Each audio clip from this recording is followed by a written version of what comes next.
எபிசோடுல நடந்த சண்டையினால ஹீரோ மன அளவிலும் உடல் அளவிலும் ரொம்ப பாதிக்கப்பட்டிருக்கான். இந்த பக்கம் பார்த்தா சிகாரி கிரிக்காவை போட்டு திட்டிக்கிட்டு இருக்கா, ஒன்னாலதான் இதெல்லாம் நடந்துச்சு அப்படின்ட்டு. இனி யாரா அவரோட பைலட் பண்ணியிருந்தானே நேரம் இவ்வளவு பெரிய பிரச்சனையே நடந்திருக்காது இருக்காது. இதுக்கெல்லாம் காரணம் இவதான். இவளோட அவர் பைலட் பண்ணனாலதான் இவ்வளவு நடந்துச்சு இந்த மாதிரி சிகாரி சொல்ல, இப்ப எனிமீஸ் பக்கம் காமிக்கிறாங்க. இப்ப அவங்க சண்டை போறதுக்கு தயாராகிட்டு இருக்காங்க. போன தடவை தான் நம்மளால அந்த பப்பட்டை பிடிக்க முடியல, இந்த தடவை கன்ஃபார்ம் அதை கைப்பற்றி நம்ம மாஸ்டருக்கு அதை கிஃப்டா கொடுக்குறோம் அப்படின்னு அவங்க பேசிக்கிட்டு இருக்காங்க. ஆமா சோஜி எங்க, அவன் உங்க கூட தான் இருப்பான்னு சொல்லிட்டு நான் நினைச்சேன். சரி நான் போய் ரூம்ல போய் பாக்குறேன் அப்படின்னு சொல்லிட்டு அவர் ரூமுக்கு வந்து பாக்குறா. வந்து பார்த்தா அந்த இடத்துல அந்த பொண்ணுக்கு பல ரத்தம் தான் இருக்கு. இப்ப கிரிக்கோ கடல் பக்கத்துல நின்றுகிட்டு வெள்ளி சொன்னதை நினைச்சு பாக்குறா. அவனை விட்டு நீ தள்ளி இருக்கிறதா அவனுக்கு நல்லது அப்படின்னு அவன் சொன்னதை நினைச்சு பாத்துக்கிட்டு இருக்கும்போது பின்னாடி இருந்து ஒருத்தர் நகராத அப்படின்னு சொல்ல கிரிக்கோக்கு தெரிஞ்சிருது வந்தவரே பெரியவர் அப்படின்ட்டு. நான் அவனை ரொம்ப பயமுறுத்திட்டேனோ. ஆமா நீங்க இங்க என்ன பண்றீங்கன்னு கிரிக்கோ கேக்குறா. என்னைய பத்தி கேக்குறதா இருக்கட்டும், லவ் பேர்ட்ஸ் ரெண்டு பேரும் என்ன பண்றீங்க, என்ன பதில காணோம், ஏதாச்சும் பிரச்சனையா? புரிஞ்சு போச்சு, நம்ம வருங்கால ஜப்பானோட தலைவர் திரும்பி ஏதோ ஒரு முட்டாள்தனமான விஷயத்த பண்ணிட்டாரு அதானே. அப்படிலாம் இல்ல அப்படின்னு அவன் சொல்லிட்டு போக பாக்க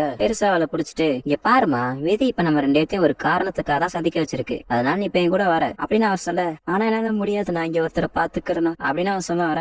அப்பனா இனி அவளை பத்தி நீ கவலைப்படுறியா அவனை யோசிச்சுட்டு அது வந்து அப்படின்னு சொல்ல வர. நீ எதுவும் சொல்லாத, சில நேரத்துல நம்ம வித்தியாசமான பாதையில சூஸ் பண்றது ரொம்ப நல்லது. ஆமா நீங்க எங்க இருக்கீங்க அப்படின்னு அவன் கேட்க, பெருசு இப்ப கப்பலை காமிக்கிறான். இப்ப கிரிக்கவும் அந்த பெருசோட கப்பல்ல டிராவல் பண்ண ஒத்துக்கிட்டனால இப்ப அவங்க ரெண்டு அமெரிக்காவுக்கு போய்கிட்டு இருக்காங்க. இந்த பக்கம் ஹீரோ ரொம்ப கஷ்டப்பட்டுக்கிட்டு இருக்கான். பாட்டி கேட்க கண்டுபிடிச்சீங்களான்னு கேட்க, இல்ல நாங்க நீ கண்டுபிடிக்கல அப்படின்னு சொல்லிட்டு கேட்க சொல்ல, இப்ப சிகாரா அந்த இடத்துக்கு வந்து அவ பண்ண இந்த காரியத்தினால கைச்சிரோ பார்க்க கூட அவளுக்கு தைரியம் இருந்திருக்காது, அதான் எங்கேயோ போயிட்டா. பட் டார்லிங் இப்படி இருக்காருன்னா அதுக்கெல்லாம் காரணம் அவதான் அப்படின்னு அவ ஆத்திரத்தை கீழே போட்டு அவ ஓடிடுறா.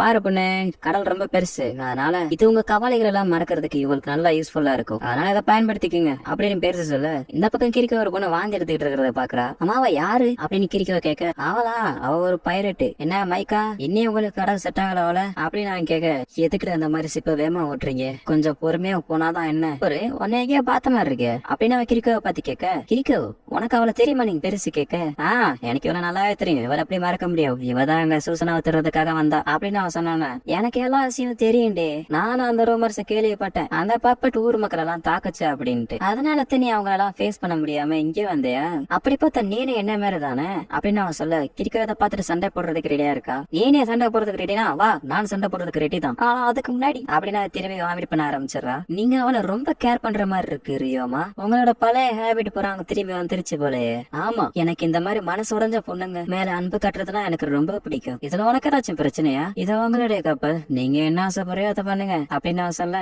அப்புறம் மைக்கா உங்களுக்கு இந்த மாதிரி மனசு உடஞ்சு போயிருந்தீங்கன்னா அப்ப என்ன கூப்பிடுங்க, நான் வந்து உங்களுக்கு ஆறுதல் சொல்றேன் அப்படின்னு அவன் சொல்லிட்டு, நான் சொல்றது சரிதானே கிரிக்கோ, இல்ல நீ சொல்றதெல்லாம் தப்பு நான் சொல்றா, இப்ப திரும்பி வாழ்ந்துடுகிறா. பாரு கிரிக்கோ நீ அவளை பத்தி எல்லாம் கவலைப்படாத, அவ பாக்குறதுக்கு தான் கொஞ்சம் ரஃபா இருப்பா, ஆனா ரொம்ப நல்லா பொண்ணு, அவ சொல்றதெல்லாம் மனசுல வச்சுக்காத அப்படின்னு பேசி சொன்னானே. அவங்க சொன்னதும் கரெக்ட் தானே, நான் ஓடிதானே வந்தேன். ரியாமா உங்களுக்கு ஞாபகம் இருக்கா, நீங்க என்கிட்ட ஒண்ணு சொன்னீங்க, சில நேரங்கள நம்ம எதிர்பார்க்கிற ஒரு விஷயம் நடக்காது அப்படின்ட்டு, நான் எப்பவுமே கீச்சிரவால எல்லாமே பண்ண முடியும்னு நினைச்சுக்கிட்டு இருந்தேன், ஆனா நான் அப்படின்னு அவன் சொல்லிட்டு சோகமாக, இதை தெரிஞ்சுக்கிட்ட பெருசும், இந்த உலக உருண்டைய பாத்தியா நல்லா இருக்குல்ல, இதை என்னோட சென்ஸே தான் எனக்கு இதை கொடுத்தாரு, ஆமா இது என்னதுன்னு கேட்க, இது நம்மளுடைய உலகத்தை பிரதிபலிக்கும் வகையில அமைக்கப்பட்டிருக்கு, கிட்டத்தட்ட இது ஒரு மேப் மாதிரி தான், இந்த சிறிய தீவு தான் நம்மளுடைய ஜப்பான், இதுல இந்த ஓரத்துலதான் நாகசாக்கி இருக்கு, இத பாக்குறதுக்கு அட்டகாசமா இருக்குல்ல, ஒரு முழு உலகத்தையே ஒரு சின்னோண்டு பந்தக்குள்ள அடைச்ச மாதிரி இல்ல. இப்ப நம்ம ஜப்பான்ல இருந்து டைரக்டா இந்த இடத்துல அதாவது அமெரிக்காவுக்கு போறோம், நம்ம அங்க போறதுக்கு மாச கணக்கில் ஆகலாம். மாச கணக்குலயா அப்படின்னு கிரிக்கோ கேட்க, நீ மட்டும் என் கூட இருந்தா டைம் போறதே தெரியாது, அந்த அளவுக்கு நல்லா ஃபன் பண்ணலாம் இந்த மாதிரி அவன் சொல்ல, கிரிக்கோ பலார்னு கண்ணத்துல அரைஞ்சிட்டு போயிடுறா. நான் என்ன சொன்னு சொல்லிட்டு இப்படி அடிச்சுட்டு போறா. கிரிக்கோ கப்பல்ல இருந்து சூரியன் மறையறத பாத்துக்கிட்டு இருக்கா. அப்ப நம்ம பெருசு சொன்னதை யோசிச்சு பாக்குறா, நீங்க என்னதான் உங்களுடைய பாதையை மாத்தினாலும் கடைசியில நீங்க உங்களை எதிர்கொள்ற மாதிரிதான் வரும். இப்ப ஹீரோ பயங்கரமான ஒரு கனவு காண்றான், 3 பயங்கரமான ஒனிகாமிக்கு முன்னாடி ஹீரோ இருக்கிற மாதிரி. இப்ப வெளியில இருந்து கையாக்கோ பாட்டியார் ரொம்ப கஷ்டப்படுறாரு அப்படின்னு சொல்ல,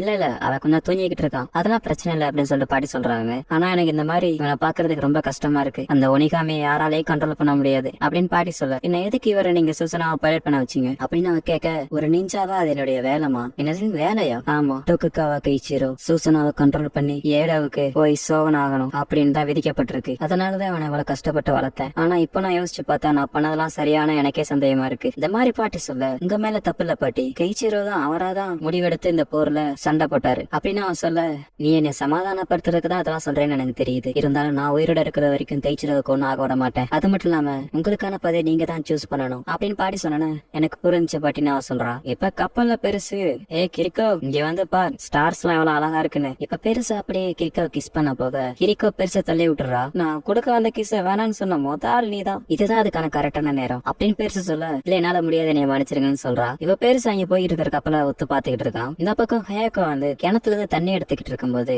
அந்த சோஜின்ற பொண்ணு ஒளிஞ்சிருந்து பாத்துக்கிட்டு இருக்கா. கிரிக்கோ, நீ ஒரு தடவை நான் யாருன்னு என்கிட்ட கேட்ட ஞாபகம் இருக்கா?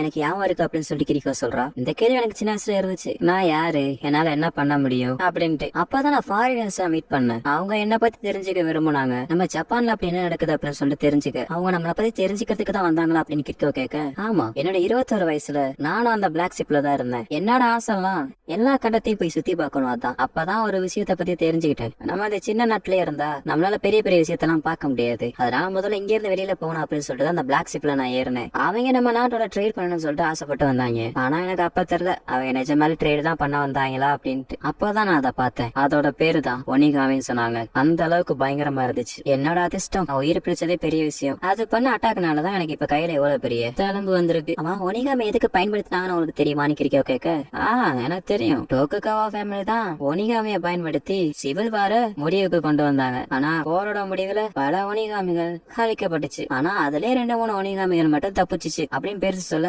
அப்ப அதுல ஒண்ணுதான் சூசனாவா அப்படின்னு கிரிக்கோ கேட்க, மேபி இருக்கலாம் அப்படின்னு சொல்லிட்டு, ஆனா போர் முடிஞ்சதுக்கு அப்புறமாட்டி அந்த ஒனிகாமி எல்லாம் சீல் பண்ணாங்க. ஆனா யார் அந்த சீலை உடைச்சாங்கன்னு இப்ப வரைக்கும் யாருக்கும் தெரியல. அந்த சீலை உடைச்சா என்ன ஆகும் அப்படின்னு கிரிக்கோ கேட்க, தெரியல. அப்புறம் விதமான சக்தி கிடைக்குன்னு சொல்லிட்டு வெளியில சொல்லிக்கிறாங்க. ஆனா இதை பயன்படுத்துறவங்க கையில தான் இருக்கு. அந்த சூசனாவை நன்மைக்கு பயன்படுத்தணுமா இல்ல தீன்மைக்கு பயன்படுத்தணுமா அப்படின்ட்டு. என்கிட்ட ஒரு ஃபாரினர் சொன்னா அந்த மாதிரி ஒரு ஒனிகாமி வந்து நாகசாக்கில இருக்கு அப்படின்ட்டு. அதனாலதான் நான் பாக்க வந்தேன். அதுவும் அந்த ஒனிகாமி எந்த மனுஷன் கண்ட்ரோல் பண்றான் அப்படின்ட்டு பாக்குறதுக்காக. நீங்க கீச்சுரா சொல்றீங்க அப்படின்னு கேட்க, ஆமா, அவரால மட்டும்தான் நம்ம நாட்டை சுத்தப்படுத்த முடியும். நீங்களும் அப்படித்தானே நினைக்கிறீங்க? நான் சொன்னது சரிதானே? ஆமா, நீங்க சொன்னது சரிதான். நானும் கீச்சுரா மாஸ்டர் நம்புறேன். இப்ப நடக்கிறதெல்லாம் ஆச்சு பார்த்தா நம்ம அமெரிக்கா போக முடியாது போலயே அப்படின்னு பேச சொல்ல, கிரிக்கவும், ஆமா, இப்ப நீங்க நாகசாக்கிக்கு வண்டியை விடுங்கன்னு சொல்றா. அத பத்தி நீ கவலைப்படாதமா, நம்ம இயற்கை நாகசாக்கில தான் இருக்கோம் அப்படின்னு பேச சொல்றான். இப்ப யாரும் இல்லாத நேரமா பார்த்து அந்த சோஜின்ற பொண்ணு ஹீரோவை கொல்றதுக்காக ஹீரோ ரூம்கே வந்து ஹீரோ அட்டாக் பண்ண போக அயாக்கோ வந்து தடுத்துடுறா. நீ நினைக்கிற மாதிரி எதுவும் நடந்திருக்காது, உனக்காக தான் காத்துக்கிட்டு இருப்போம், அதனால எதுக்கும் கவலைப்படாத அப்படின்னு சொல்லிட்டு பெருசு சொன்னோன்னு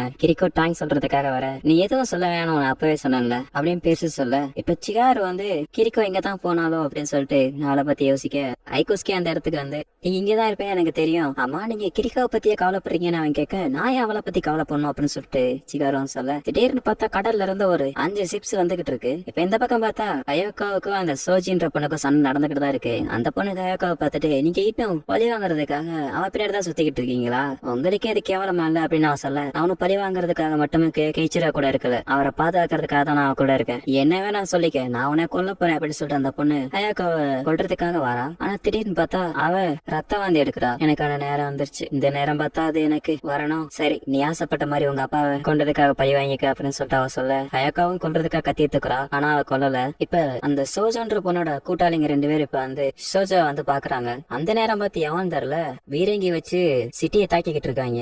இதை அவளுக்கு பார்த்துட்டு முடிஞ்ச வரைக்கும் இங்க இருந்து வேகமா போகணும் அப்படின்னு சொல்லிட்டு அவளுக்கு அங்க இருந்து கிளம்பிடுறாளுங்க. நிறைய பீரங்கி வச்சு நாகசாக்கின்ற டவுனே தாக்கிக்கிட்டு இருக்க. இப்ப கிரிக்கோ மட்டும் ஹீரோ நோக்கி ஓடிக்கிட்டு இருக்கா. இப்ப ஹீரோ அவரோட கனவுல வில்லனோட ஒடிங்காமைய பாக்குறான். இப்ப அதை அப்படியே மறைஞ்சு ஒரு அழகான தேவதை மாதிரி ஹீரோ கண்ணுக்கு தெரியுது. ஹீரோ கண்ண முடிச்சு பாக்குறான், முன்னாடி கிரிக்கோ இருக்கா. அப்பனா அதை நீங்க தானே அப்படின்னு ஹீரோ சொல்றான். இந்த பக்கம் பார்த்தா அந்த கப்பல்ல இருக்கிறவங்க பீரங்கிய வச்சு இங்க தாக்கிக்கிட்டு தான் இருக்காங்க. இப்ப நம்ம பெருசோட கப்பல்ல காமிக்கிறாங்க. 21 வருஷத்துக்கு மேல நான் என்ன ஃபீல் பண்ணணும் அதே உணர்வு இப்ப எனக்கு வருது அப்படின்னு பெருசு சொல்றான். இப்ப யார் அந்த மாதிரிலாம் வேலை பண்ணிக்கிட்டு இருக்கா அப்படின்னு சொல்லிட்டு பார்த்தா நம்ம வெறுப்பருக்கு தான் பண்ணிக்கிட்டு இருக்கா அப்படி அந்த மாதிரி தான். இப்ப அந்த வெறுப்பருக்கு என்ன சொல்றானா, இனிமே இங்க இருக்கிற ஒனிகாமில்ல நமக்கு தான் சொந்தம் அப்படின்னு சொல்ல, இதோட எபிசோட முடிச்சிடுறாங்க.